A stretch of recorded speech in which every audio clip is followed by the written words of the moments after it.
Let's talk about some of the things from your book that you talked about before. For example, the legacy of the past leaders of India and Pakistan. There is a debate in Pakistan about the legacy of Mr. Jinnah, and so is the case in India, including Mahatma Gandhi, Nehru, Bose, Patel. And in fact, I think in your book you argue that Mohandas Gandhi and Jawaharlal Nehru have met a similar fate in India as Sardar Patel and Damodar Savarkar found favor with Hindu nationalists. Why do you find this disturbing? I find it disturbing because a secular universalist ideal has been sacrificed for a very narrow parochial one. And let me tell you how puzzling it has been for Pakistanis. Because, as kids, we used to learn that Nehru was, well, he was the enemy of Pakistan, didn't want it. And Gandhi pretended to be for Muslims, but actually wasn't. And now, as we look at the other side, and now we see Hindutva actually blaming Gandhiji for being pro Muslim and Nehru as being a Muslim in disguise. I've heard absurd stories about that.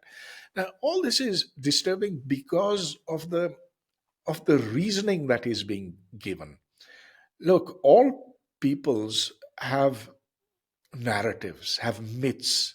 And the myth of India is that it was great until the Muslims came and they smashed the temples and they destroyed the civilization. And from a period of greatness, we fell to become just the slaves of the conquerors. That's false. There's such a lot of historical evidence, some of which I discuss in my book, but it's false. Now, in Pakistan, the notion that Pakistan was created when Muhammad bin Qasim came in 712 AD to Sindh, and then with his sword he conquered all this territory over here, and that's the time that Pakistan came into existence. What absolute nonsense. But that's what is taught to our children in Pakistan. And so to dispute these facts of history, I think now is important because history has suddenly become dynamite. Instead of being just a dry as dust subject, it's something that is now influencing what we do at the present time.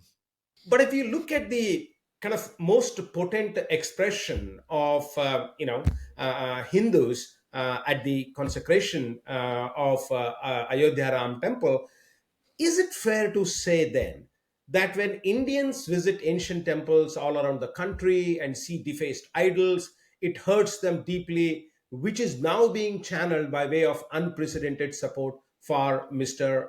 Modi? Many people in the country say that, hey, this is how we always felt. And now that we have a leader who is not afraid to voice that opinion, we want to go and vote for him. So, in the light of this, one may argue that it's not Mr. Modi who is creating polarization, but in fact mirroring and channeling the majority view. Can we say that in a democracy, yatha praja tatha raja, than the other way around? What you said was true that the Muslims came as conquerors.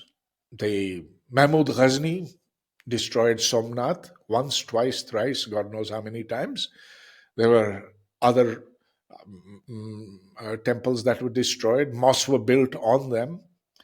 And this is something that now is so played upon that people get very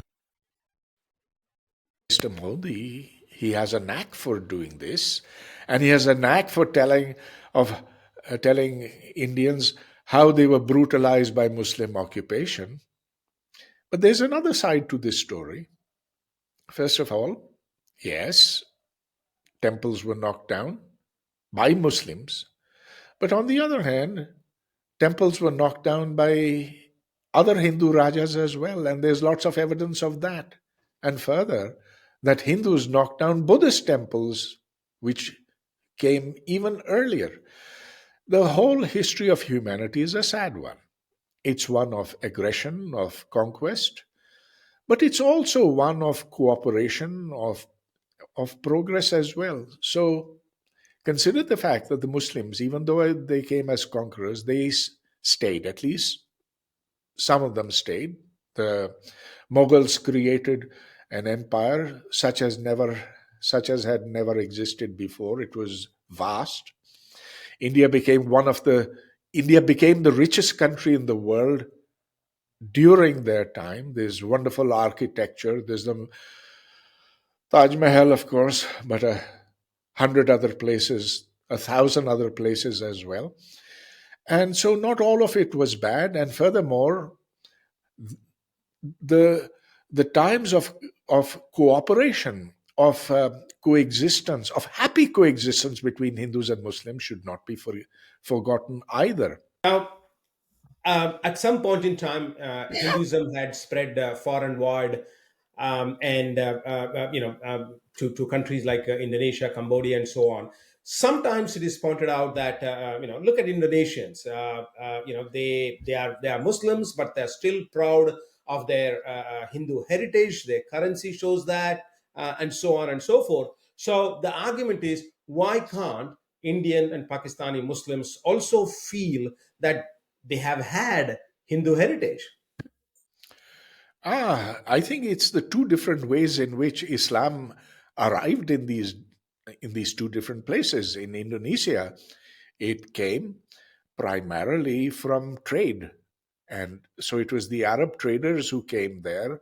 And later on, those traders became Muslim and they were able to spread their influence.